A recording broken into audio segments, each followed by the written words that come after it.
Homilador deb ko'ngliga qaraganim sayin xotining haddidan oshyapti. Nozimaga ham kun bermay qo'ydi. Zo'rg'a o'zimni tiyib yuribman. Menga qara bolam. Yaxshisi shu tuqqunicha Oysinikida turib tursin. Ikki ovsin bir bolani boshlamasin. Hozir ikkalasini ham asabi joyida emas. Bir-biriga ziyon yetkazib qo'ysa, shunda qo'rqaman-da. Oyi, qanaqasiga shu ahvolda onasinikiga olib borib tashlayman.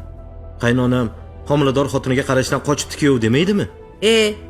Nima desa devorsin, menga nima? O'zi tarbiya bergan qizi. Bir jabrini tortsin. Tili tiyilardi. Oyi, kichkina keliningiz ham ja farishta emas. Nuqul shuni yonini olaverasiz? Xotinlar ishiga aralashma. Kimni yonini olishni o'zim bilaman. Sen qayoqdan bilasan janjal kimdan chiqayotganini? Ertalabdan kechgacha ishda bo'lsang. Kechqurun xotining muloyim mushuk bo'lib qo'yningga kiradi. Oppoq bo'lib qolaveradi, shundaymi? Mayli oyi, bilganingizni qiling. Menga nima? Menga desa butunlay haydab yuboring shu keliningizni. Bugunoq olib borib tashlayman onasinikiga. Agar xohlasangiz tuqqandan keyin ham olib kelmayman.